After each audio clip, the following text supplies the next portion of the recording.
Hey, and of course we're live. Hello, hello. Another Sunday, another live stream. Welcome, welcome everybody. I'm Dr. Sylvia and this is AskAwayHealth. I'm so pleased that you've joined me tonight. Here is your home for helpful health information. I believe it. You should too. How are you doing? Thank you so much for joining the stream, for clicking on. I'm hoping that we're going to have a really interesting evening, fun evening tonight as we talk about the topic, pregnancy myths. But before we do that, how have you been doing? I hope your week has gone well. And yeah, here we are. It's the first day of September. Happy new month. Happy new month, everybody. It is I think it's just amazing that it feels like just a few days ago everybody was saying Happy New Year. Now all of a sudden it is September and it's sort of straight on to December is how we're going. So I hope you've had a fantastic summer. I hope everybody's getting ready to go back to school, back to work, back to everything before Thanksgiving and Christmas roll around. So this is where we are. Please give the stream a like. Please like the stream. It really helps.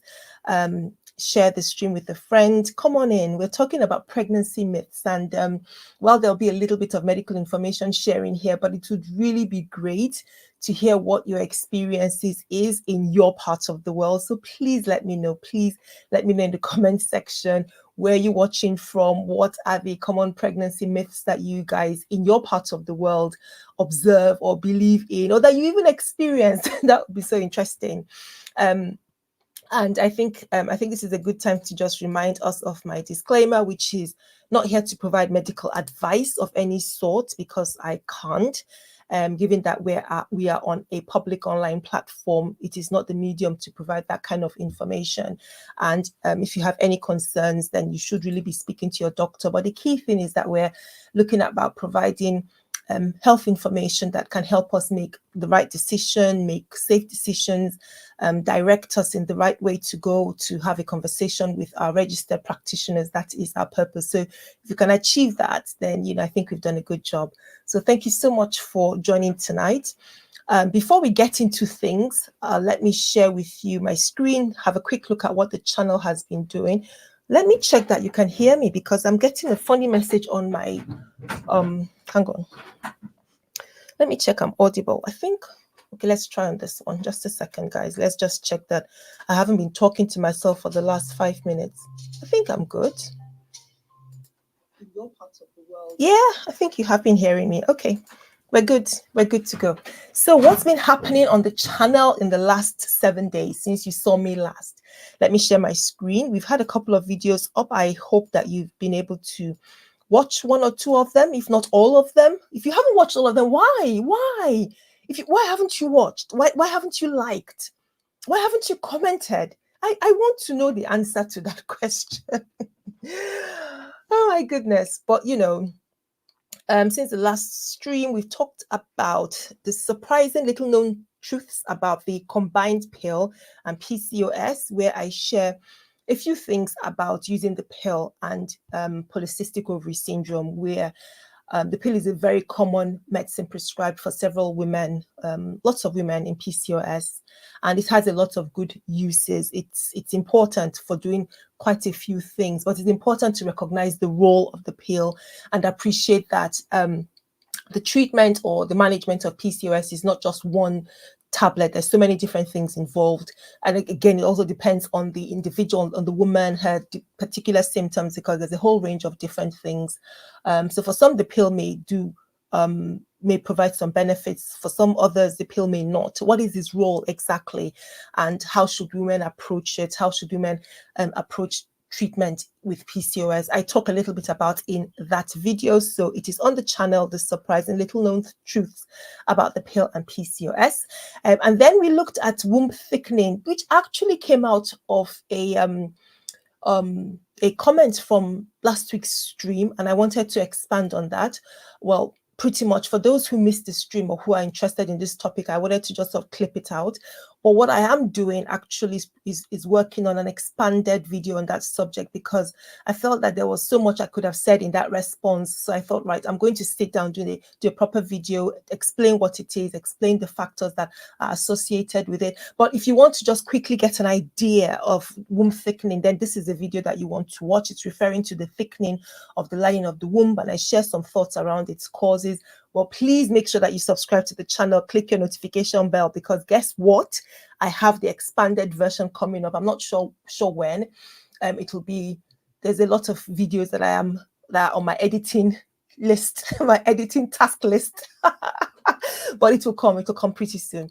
And just a couple of days ago, I shared a video about signs for when you're expecting twins, because I came across a couple of comments and some people talking about their twin pregnancy and how it was different from a single pregnancy. And I feel that there are women who, perhaps, especially if it's a first pregnancy, and you're sort of hearing so many different things and not sure. I wanted to have a little space on this channel where we could talk about what you could expect if you're carrying twins, or you're thinking that you want to, you're probably going to have twins, or whichever way you're thinking, and of course some of the challenges that may happen in a twin pregnancy different from a single pregnancy. So please check out this video or share it with a friend. Those are some of the things that we did in the last few days on the channel. I'm really happy that I'm sort of sticking to an upload schedule that helps me to get out this kind of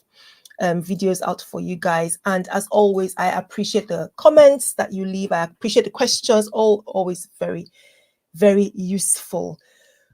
Okay, so I think that is home. I think that's housekeeping done. Let's take a quick break, and with that, we shall begin the topic for today. Oh, by the way, not finished.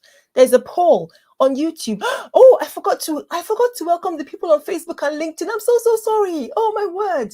If you're watching on Facebook, hi. If you're watching on LinkedIn, mwah, and to Facebook, guys, I'm so sorry. I just get carried away when I get started, but you're all very, very welcome. Thank you so much for watching. And I do check my Facebook. So just in case I can't respond to you straight away or live, I will go and check. So if you're watching it on the replay, you will definitely be hearing from me. So thank you so much for watching. Thank you for joining. But as I was going to say, there is a poll for the folk on YouTube. I would love to hear from you guys, particularly as we're discussing pregnancy myths. Which ones have you come across? And if you're the one that you're familiar with isn't showing up on the poll, put it down in the comments, and yeah, we can have a look at that in a moment. Let me just take a quick break, and then we'll come back and delve into the meat of the matter for tonight. Okay. Hi, I'm Dr. Sylvia. I'm so excited you're here. In this video, you'll get excellent health tips that will make a real difference. But that's not all. I also create personalized guides, tools, and plans tailored to your specific needs. These resources will help you reach your goals faster and more effectively. Don't miss out on your free copies. Check out the links in the description box below. Before you watch this video, please like and subscribe to the channel so we can continue this health journey together. So, let's get started. I'll see you in the rest of the video. Hi, I'm Dr. Sylvia. Okay, so that was me. That was me. I don't know if you noticed anything different, but yeah, that don't ask anything, just accept that was me. Anyway, we're back. So guys, we're talking about pregnancy myths. Before we jump into it, let me just issue a disclaimer here, and I just want to be upfront and open, okay? Because we might share a few ideas or thoughts that sound strange or unfamiliar, even maybe a bit funny to us, but let's be respectful. That's what I want, particularly if you're leaving a comment or something, or if you're listening. This live stream is intended to be very respectful. Just look at various pregnancy beliefs and myths from different parts of the globe. And it's about creating awareness and just reflecting on practices, trying to understand maybe, and just look at if they don't have a scientific basis, what do we think about them? Just trying to look at it from that lens. I deeply respect all cultures and traditions, as we should do, respect one another. but be able to call out if something is not factually right or medically correct, be able to respectfully say, no, that this does not appear to be right. So the goal is to share knowledge and promote informed choices, and not to dismiss or demean any cultural beliefs. And like I've said before, if you have any concerns, questions about your personal health, then you must speak to your doctor. You must book an appointment, book a consultation visit, and so on. But let us begin. Why are we talking about this subject? So it occurred to me, I think it's some time ago, quite some time ago, that I bumped into a pregnant couple. And it wasn't per se a myth. It was just, one of those beliefs. And when after they'd left and I sat down to think about it, and because I've been practicing medicine, I have my daughter.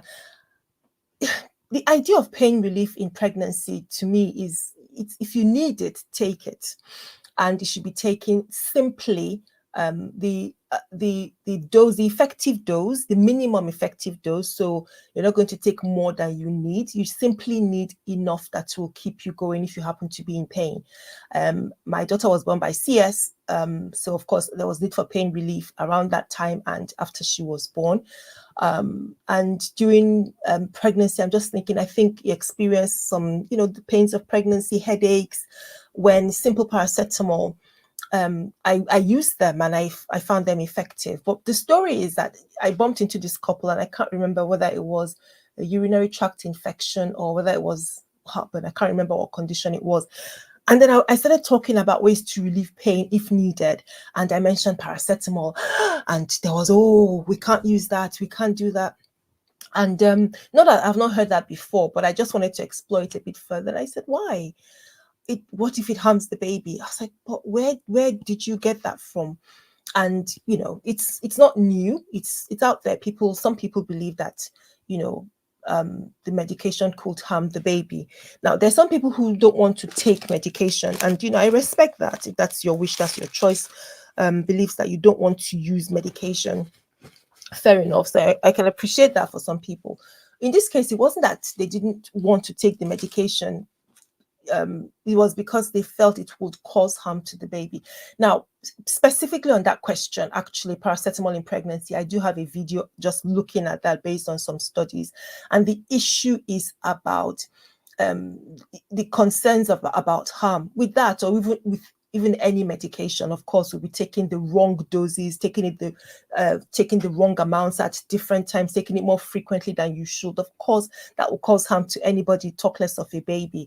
But if it is in the recommended daily dose that you're taking it for a specified need while you're pregnant, then it's not going to cause harm to the baby. If you're not allergic to it, if there are no reasons why you shouldn't have it, if you're somebody who's otherwise well, healthy, normal pregnancy, if your doctor has not specifically said to you that you shouldn't have that medicine. It's an over-the-counter drug that can be the first thing that people would reach for mild, moderate pain conditions. And it's one of several options. So I'm by no means knocking anybody who says no, they don't want to, but it's just to address that fear or belief that it's going to harm the baby. In the recommended dosing under the supervision of your doctor, and you can certainly ask and be sure if you want that reassurance or want that clarification, go ahead. But we know that this drug is safe for mothers and for their babies in pregnancy.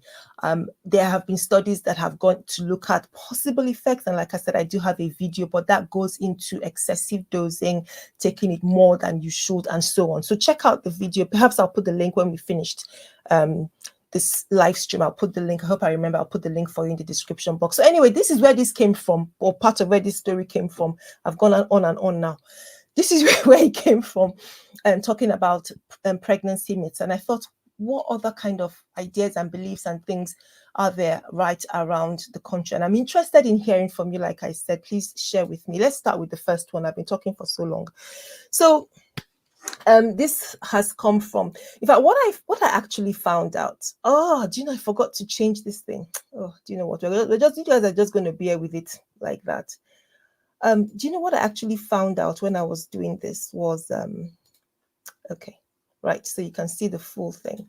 Fine. So this is drinking cold water while pregnant can harm the unborn baby's skin, can cause the unborn baby's skin to shrink, can cause pneumonia.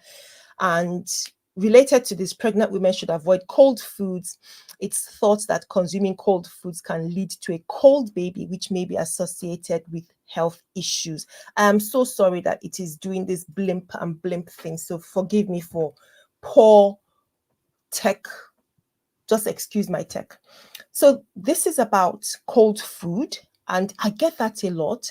And the thing I didn't mention is that when I was doing the research into this thing, you'd think that this would happen in just one corner of the world. Actually, a lot of these things, and the thing is, we don't know which corner of the world it started, but it's just spread around. So you you rarely can't say that there is one specific myth that it belongs to one part of the world today, to be honest with you, because it would have been it's been imported and it's been exported and imported to and from different parts of the world.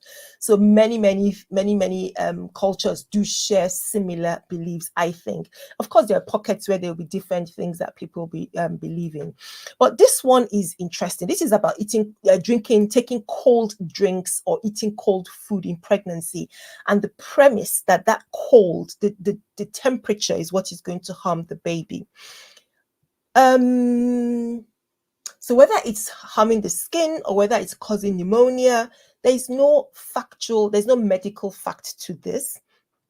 There's some women who, when they take cold drinks or eat cold food, can feel the baby moving. So of course there is that, because the womb is situated right beside the bowels and the stomach. So the baby is a living organism that has nerves, so it would feel that, but it's not going to cause any harm. I mean, when we talk about pneumonia, that's an infection, whether with germs that are bacteria, viruses, or fungi and so on. You're drinking cold water or taking cold food is not going to lead to your baby developing that condition. It's not going to cause any negative harm on the baby.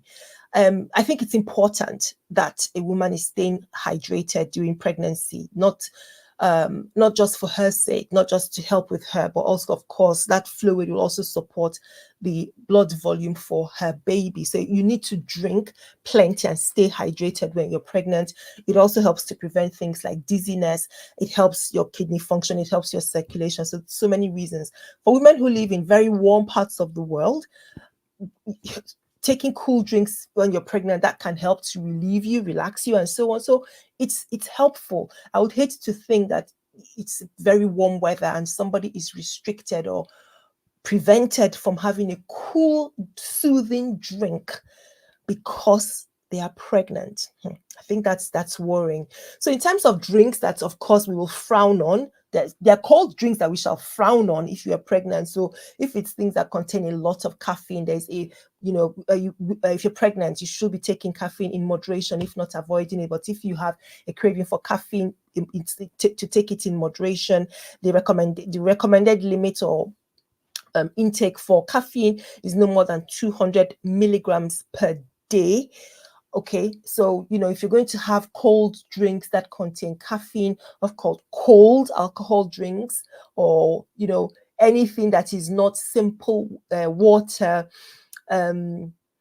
juice, or anything that doesn't contain stimulants or alcohol and so on, you should not be having them. So those are the only kind of cold drinks that we would have concerns about if they contain excessive amounts of caffeine or they contain alcohol.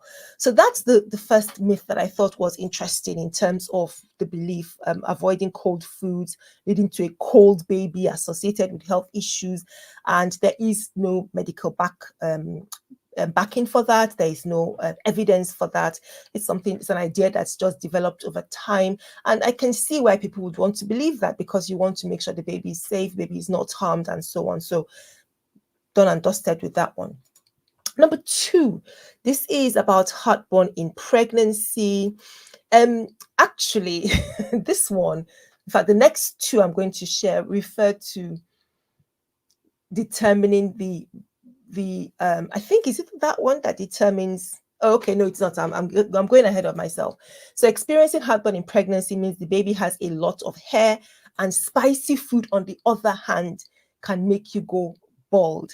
So I thought this was really interesting because it's like opposite sides, isn't it? So experiencing, let's put it up again. Experiencing heartburn means the baby has a lot of hair.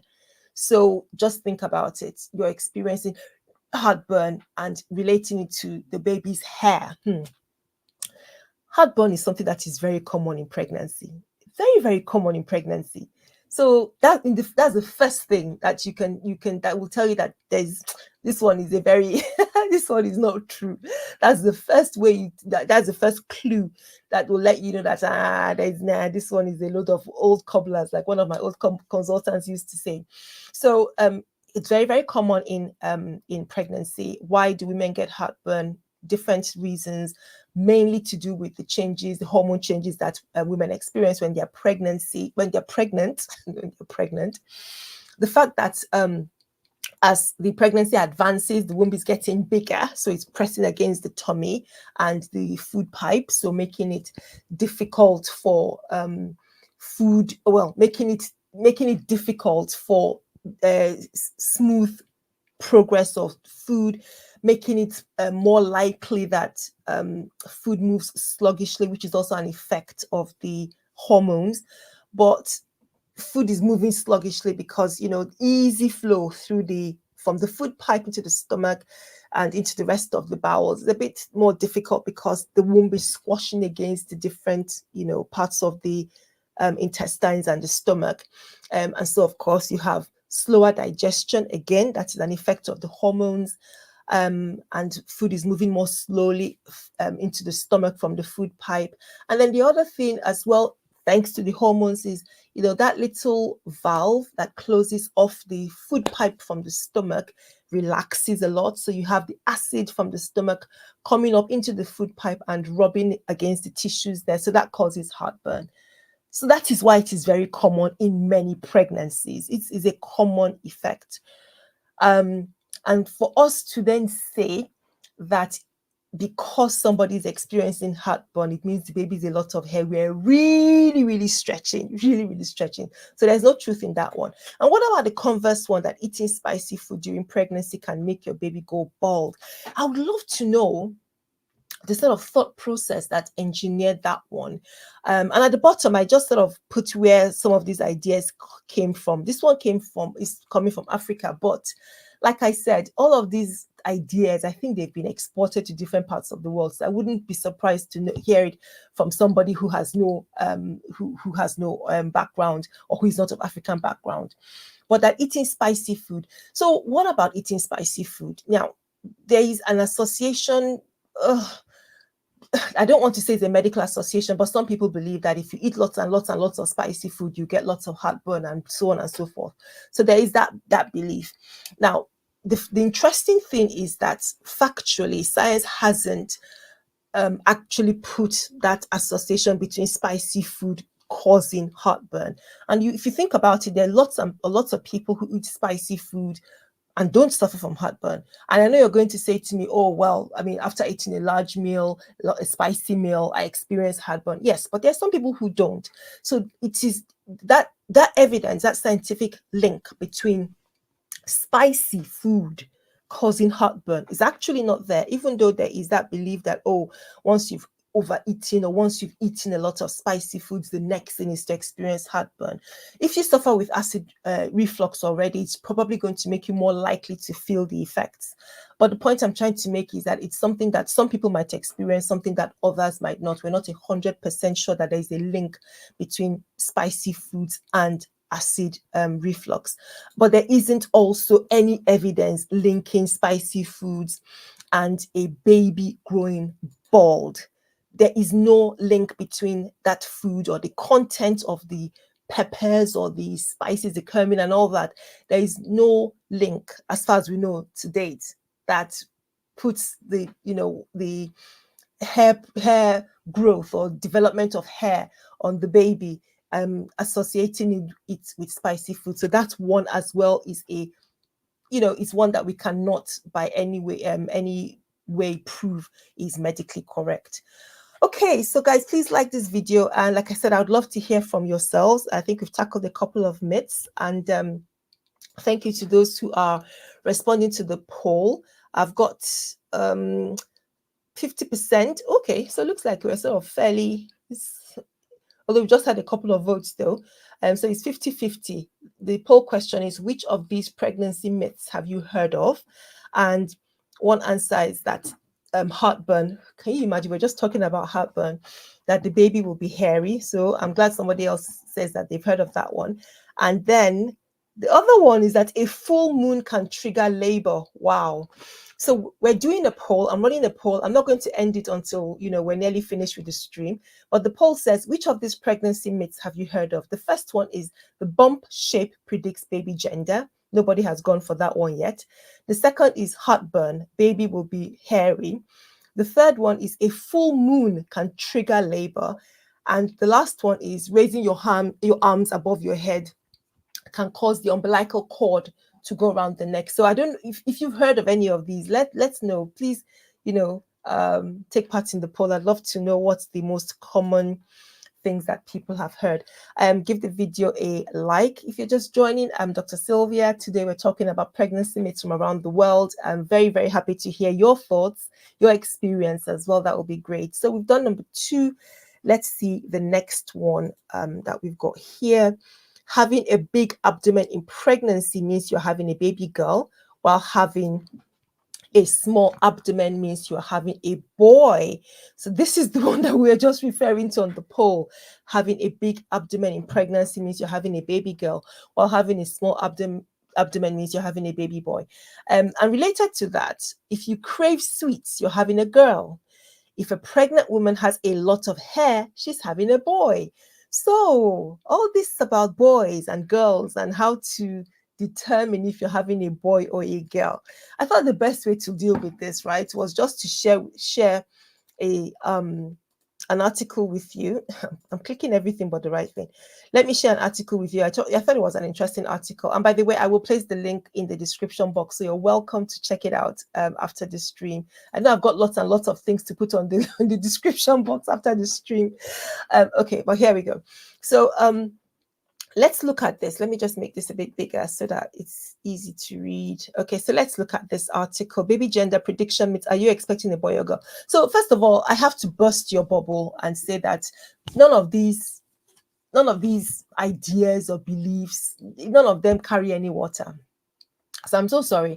None of them are scientifically accurate, as this article correctly says, but it's a fun thing to do. It's a fun way to sort of, look at, is it likely to be a boy? Is it likely to be a girl? Of course, all this is before you go for your scan, which is the way, which is, the definitive way. Although there's some other, processes that you can go to, but going for your ultrasound scan, where the parts of the baby can be identified, will tell us whether it's a male or female. But I wanted to share this because there are lists of several different ideas or beliefs that people have to suggest that it might be a girl or it might be a boy. Some of them I was just like, what, really? So for example, your baby's heartbeat is more than 140 beats per minute. Your baby bump is wide, spreading around your waist. So this is related to the one I shared with us just now, which was talking about the size or the shape of the bump. So is it a bump that's sort of protruding forward, or is it one that's sort of spreading wide? So the wide one is more likely to be related to a girl, while the one that's protruding forward is more likely to be a boy. Then baby bump is high. You don't have a pregnancy glow, morning sickness during your first trimester, the left breast being bigger than the right, warm feet, soft skin, acne, moody, craving sweet things, fruit and juice, thin hair. You don't get pregnancy headaches. So you can go through this long list of things that people believe. And then they also have the one that is signs you're having a boy. And in this case, of course, if the baby's heartbeat was higher than 140 beats per minute and it's a girl, of course, if it's lower, it will be a boy. It's 50-50. So it's either or. And in this case, if your baby bump is all in front of you, like I was saying, more likely to be a boy. Glowing, no morning sickness in your first trimester. Now, the right breast being bigger than the left means that it's a boy.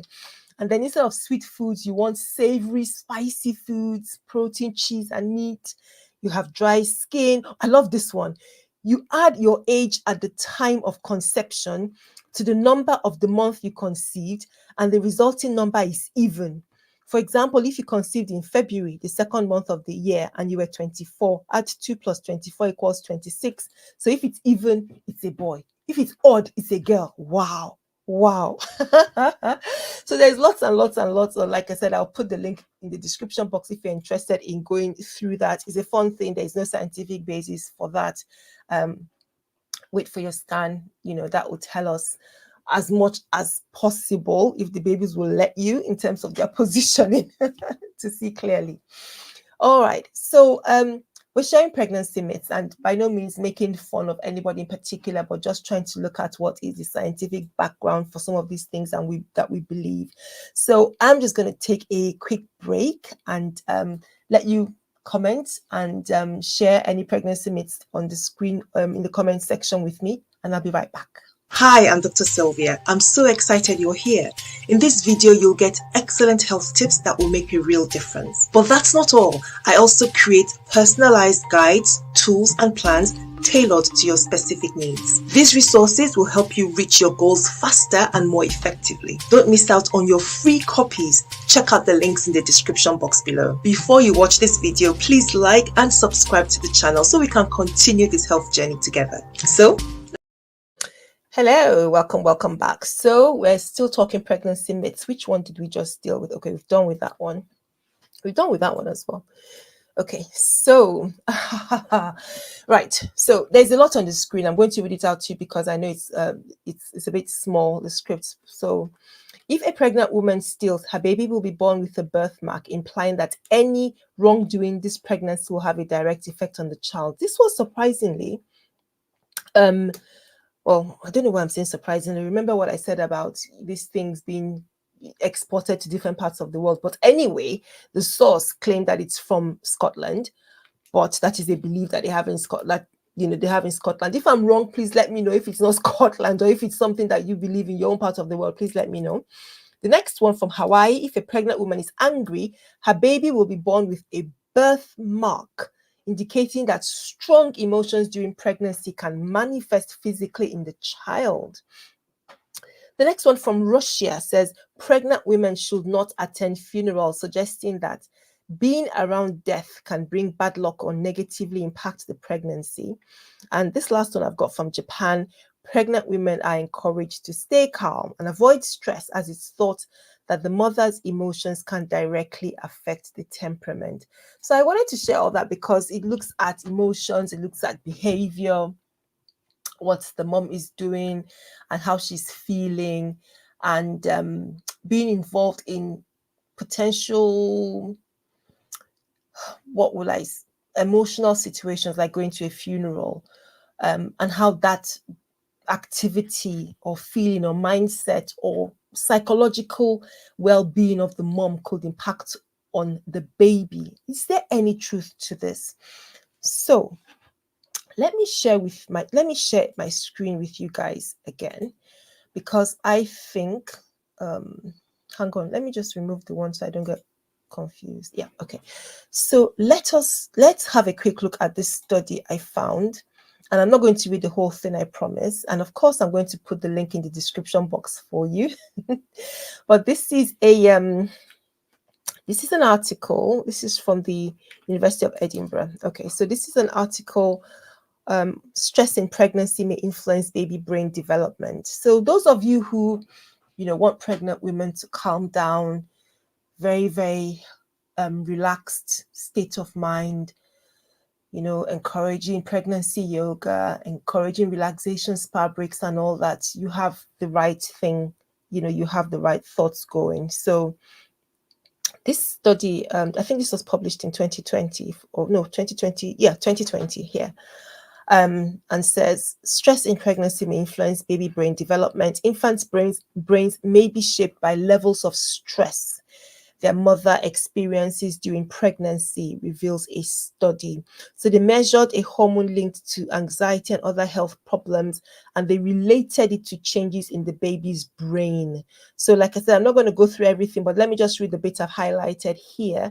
Maternal stress is known to influence the development of the child's behavior and ability to regulate its emotions as it grows. So that maternal stress, and by this we're talking about obviously negative effect of negative stress, chronic stress, stress of whatever kind, can potentially affect the baby's behavior, the child's behavior, and ability to regulate its emotions as it grows. So this could be all sorts of behavioral disorders, personality disorders that could result as a from such from the mom's exposure to stress. And they said this is usually measured by questionnaires, which are not always reliable. The new study is the first time that scientists have used an objective measure, levels of the hormone cortisol, which you know is a stress hormone, in the mother to study links with baby brain development. Cortisol is involved in the body's response to stress, with higher levels indicating higher stress, and it also plays a role in the growth of the baby. A research team led by the University of Edinburgh showed that levels of cortisol are linked to the development of the baby's amygdala, an area of the brain known to be involved in emotional and social development in childhood. So, guys, this is why I said that we shouldn't, let's respect people's beliefs. And, I spoke about that at the beginning, because strong emotions, this one about a birthmark, excuse me, this about a birthmark, strong emotions related to a birthmark. I mean, we're talking about behavior, we're talking about emotional changes in the child, not physical changes. Of course, severe stress could potentially affect the moms. Somebody could collapse, for example.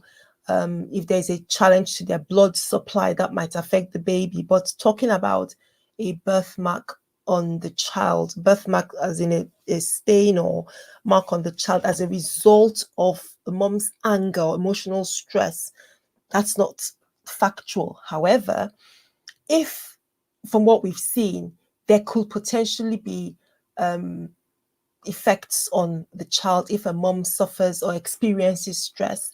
And stress could be in the form of acute stress. So, for example, if life is threatened and she's trying to respond, like the fight or flight kind of response, or it might be chronic stress. In the first scenario where you have the fight or flight response, the body will try to divert blood to produce all the hormones like adrenaline to get the body going, divert the blood flow to muscles so that the body moves, and then it might take blood away from the womb where it's needed for the baby, because it's trying to get the mom to move to safety or to respond to the threat or whatever.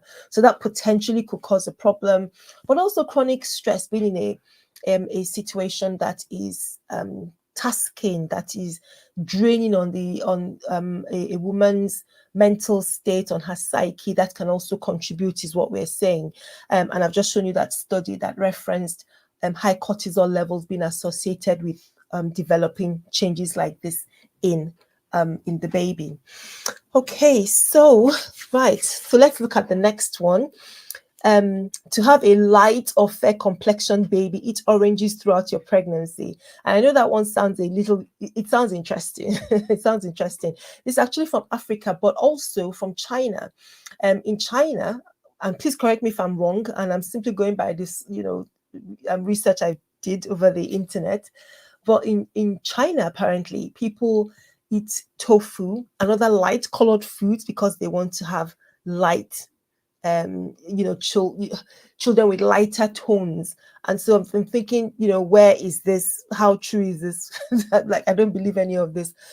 Clearly, there is no link between the food that you're eating and the complexion or the hue of a child, in the sense that comes genetically. That is something that you inherit from, or the child will inherit from his parents. Has nothing, absolutely nothing to do with the food that's been eaten. And then the other one is, this is a Mexican belief: pregnant women should avoid certain fruits. In some region, it's believed that eating certain fruits like pineapple can cause miscarriage or premature labor.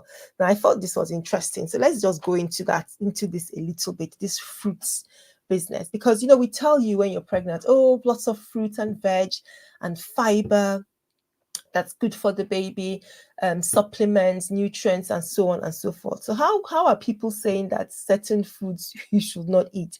But there is actually some truth in this. But let's tackle the first one. I'll just tackle a couple because I can't go through all of them. Most when fruits and vegetables are fine in pregnancy. The key thing is moderation. When it comes to fruits, I think it's important to just say, remember that to avoid taking anything to excess, because some fruits contain a lot of sugar, which of course you don't want to. So you need to watch your the calorie intake, and you need to watch the quantity you're taking, because excessive amounts of fruits could mean that you're taking plenty of sugar into your system. But what about this pineapple issue? So the thing about pineapple that some the worry is caused, or what causes the worry about pineapple, is because there's an enzyme called bromelain that is found in the core of the pineapple, which is the bit that nobody eats. That's that hard bit in the middle. Nobody eats that one. But the rest of the pineapple is fine. So pineapples are a safe, healthy choice in pregnancy. The amount that you eat, the recommended amount that you should eat in a day, is not enough to cause any harm to you or the baby. But it is true that there is an enzyme that is called bromelain, but is mostly found within the core of the pineapple, and it cooled, and which is where the concerns come from. Cooled cause something like miscarriage, or early miscarriage, or premature labor. Those are some of the concerns when it comes to pineapple. But otherwise, pineapple is a fruit that's it's got lots of fiber, fluids. The important thing about eating fruits, and really anything else that you're taking in pregnancy, particularly fruits and veg, make sure that they're well washed, coming from a source that you trust, that's reliable, washed with clean water, and taken in moderation. Now, the other thing is pawpaw or papaya. And papaya is another fruit that there is a bit of question when it comes to green papaya. The ripe papaya is fine. So should I avoid papaya when pregnant? Yes and no. Yes, you can. Yes, you should avoid the green papaya. No, the ripe one, orange, yellow, is fine to eat. So ripe papaya with yellow skin is a natural source of many supplements, fiber, like we've said, folate, vitamins as well. But the unripe one that has green skin, that is the one that could contain things like papain or latex. And those could be associated with things like early labor, causing contractions like prostaglandins. It could cause contractions and so leads to early labor. So, like I said, there's some things that you might hear about these fruits, and some of them you might think, oh, of course, it's not going to happen. Others, actually, there might be some truth in it. So what will you do? Make sure that you're asking, make sure that you're checking, so that you're doing the right thing based on evidence that is scientifically backed. So that is that for fruits and pregnancy. Okay, so the last one I want to tackle is sex in pregnancy myths. And for this, I'm again going to share my screen. And in fact, before I do that, let me just have a quick look at the poll. And thank you to everybody who is answering that. I really appreciate your doing so for me. Don't want this to play. Okay. Thank you for everybody who is participating. That's much appreciated. We're still sort of, oh, hang on. Oh, now we're going. So now it's 33%. Somebody else is, the bump shape predicts baby gender. Okay. So now we have it equally shared between the bump shape, the heartburn predicting that the baby will be hairy, and a full moon can trigger labor is the next one. Okay. So the only one that nobody's heard about is raising the arms. I never heard about that one either. Raising the arms above the neck, above the head will cause the umbilical cord around the neck. Yep, that one I didn't hear about. Okay, let's proceed. So I'm going to share my screen because I found some very interesting, let me take this up. I found a very interesting, I found some very interesting thoughts. So let's get rid of this one and, okay, yeah. Okay, so I found this very interesting chapter from a book called Working with Indigenous Knowledge. And it's a chapter talking about identifying and observing the beliefs that different women could have. And because I think it's written by South African authors, yes, so from Cape Town, and back in 2022, so not too long ago. And it's really an interesting read. Again, it will be down in the links for you. Let us go to where they have beliefs. I'm just going to make it bigger so you can see as well. Okay. So let's just read from this area. There are diverse beliefs and practices held about this period, that's referring to the prenatal period before a woman delivers, that have been followed from generation to generation. One such belief and practice is sex during pregnancy. Beliefs relating to the expected sexual behavior vary across culture in terms of duration, frequency, and abstinence. So we're going to read this whole the rest of this bit because there are quite a few different ideas, and interestingly, quite a few that I didn't know, and I'd love to hear from you guys what you think. So it says, while some believe that sex should be avoided during pregnancy, others believe that sex can happen during pregnancy, but depending on the trimester of the pregnancy. So is it the first, second, third trimester? So it says avoidance of sex during pregnancy is associated with different reasons. In Botswana, one of the reasons for abstinence is related to impurity associated with pregnancy. And someone else says that a pregnant female is impure from the time of conception till the baby is weaned and therefore should not engage in sex. They also stated that as bringing the baby to life is a sacred process, the female must not contaminate the baby's innocence. Secondly, in some communities in Africa, it is assumed that engaging in sexual intercourse during pregnancy can lead to miscarriages and deformities of the baby.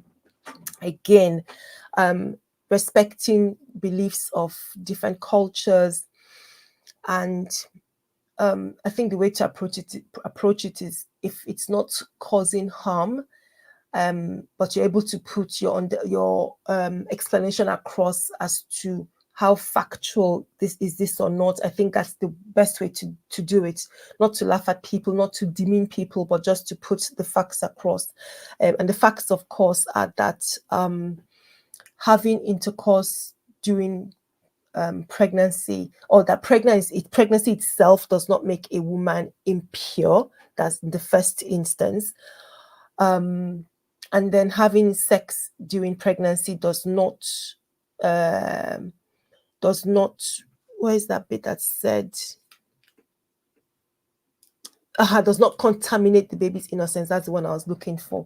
So that there's no fact in terms of innocence. I presume this is in terms of innocence of childhood or innocence of an individual purity.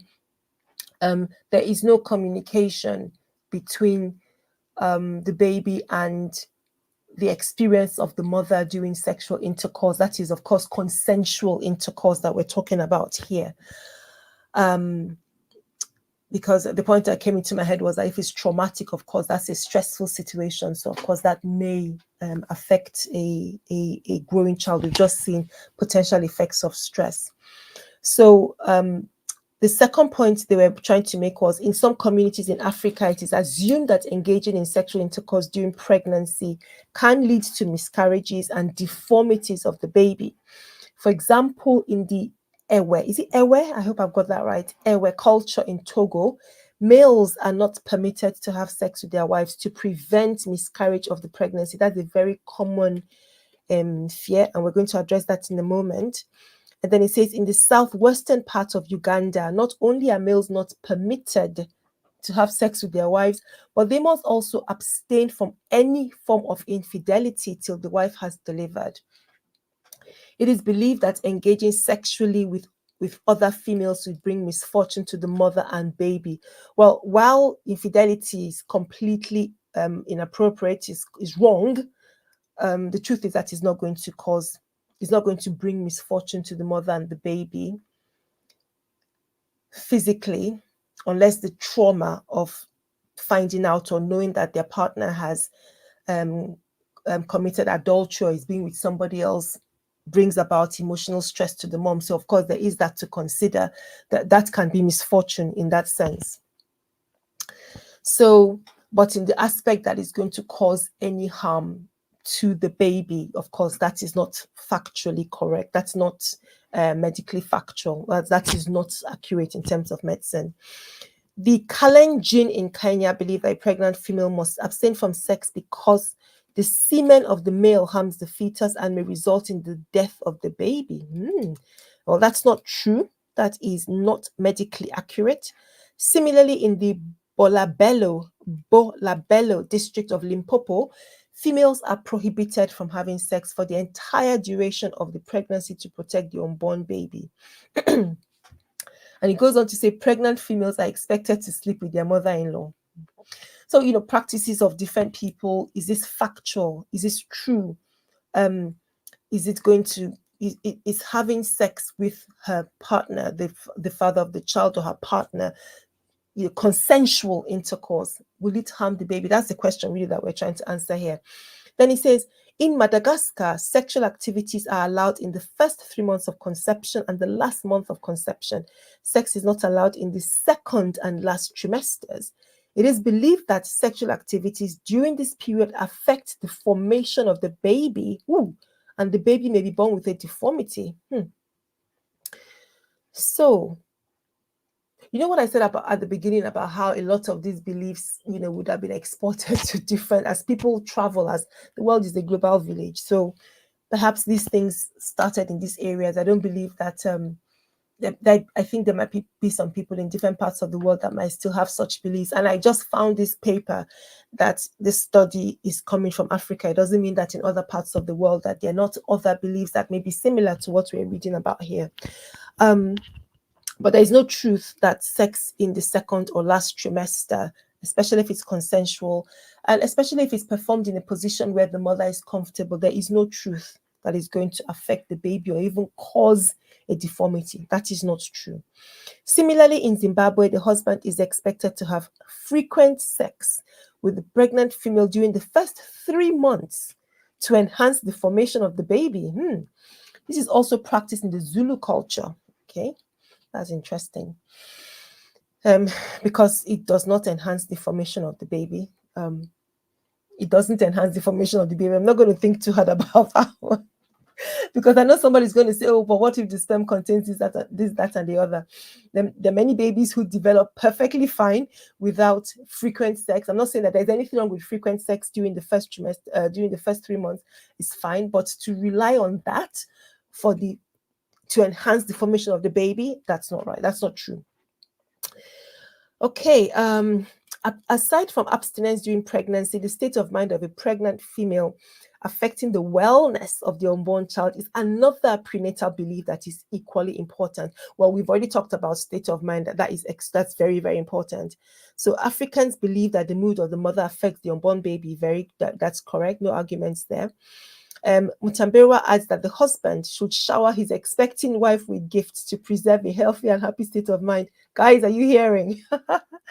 The belief is that a happy female is a healthy female, and happiness affects the attitude of the baby when born. Okay, I will share the link for those that want to go ahead and read this from the top to the bottom. Go ahead, that will be fine. But let us just address some of those things. I know I've mentioned a few, but I want to address a couple of points just to make sure that we're balanced in this conversation. And I'm just going to share with you from the NHS website, sex in pregnancy, and it says it's perfectly safe to have sex during pregnancy. Let me just increase the size of the text there. It's perfectly safe to have sex during pregnancy unless your doctor or midwife has told you not to. Having sex will not hurt your baby. A penis or penetrative sex toy cannot penetrate beyond your vagina, and the baby cannot tell what is going on. I think we referenced that as well. It mentions it is normal for your sex drive to change during pregnancy. It's not something to worry about, but it's helpful to talk about it with your sexual partner. You may find having sex very enjoyable during pregnancy or simply feel you don't want to. Okay, so it goes on to talk about that. And I think it's important to say when to avoid sex in pregnancy. So, yes, there are certain situations, this is now being medically accurate, where you would be advised to avoid sex in pregnancy. So, for example, if there's been heavy bleeding, because sex may increase the risk of more bleeding, especially if the placenta is lying low. And then you may also be advised to avoid sex if your waters are broken because of the risk of an infection, if there are problems with the cervix, that's the entrance to the womb, because that could increase the risk of early labor or having a miscarriage, or if you're somebody in the past who's had early labors, or you're carrying twins or multiple pregnancies, or it's in the later part of your pregnancy. So those are some conditions or some situations where you would be advised not to have sexual intercourse. And then there are sexual positions. Some are good, some are bad. I think I mentioned that, but some couple, depending on the size of the bump, couples can experiment to find which is the better or preferred position. So, for example, sex with the partner on top can be uncomfortable, not just because of the bump, but because of breasts. Lying on the sides may be more maybe easier or more comfortable, and different ways that having sex that is enjoyable by both partners can happen in pregnancy. So I wanted to share that. So guys, I've come to the end. I really thought it was interesting to look at some of these myths that we have, and I didn't want to label, oh, this myth is from this country or this myth is from that country, because like I said, the world is a global village, and a lot of these beliefs move from different parts of the world to another. But you can see that some of them have real, even though they're ideas or observations that people, beliefs that people have from observations over time, you can see how some of them do have factual basis, do have medicine or science backing them up, and there are others that clearly, no, this is not correct. But I think the bottom line for pregnant couple, expecting, if you're just interested, is, you come across something, double check, fact check, ask your doctor. Come to AskAwayHealth. We're always interested in getting this kind of questions. Of course, you can use our email health information service. Happy to hear from you.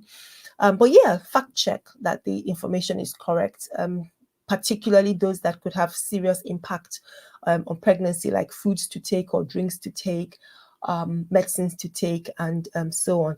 So guys, thank you so much for watching. Join me again next week, Sunday, for another live stream. I think we're going to be doing a Q&A session with a couple of questions that have come into the channel since over the next few days. I've got one already actually that I didn't want to tackle in this video because I thought it was just going to be too long. I've already spent more time than I usually do on the sessions, but I thought it was just fun to go through this, and I'm really glad with some of the comments that you guys have put through and the ones that you're going to share in the replay. Thank you so much for watching. Don't forget to look out on the channel for videos coming up soon. I can't remember what I've got scheduled. I think I've got something on fibroids, something on perimenopause, and I think I might have something on I can't remember. Let me keep you in suspense. Well, thank you so much for watching. Thank you for sticking with me. Please give this video a like, and of course, consider subscribing to the channel. Have a marvelous first week in September, and I'll see you again soon. Thank you so much, guys. Bye-bye.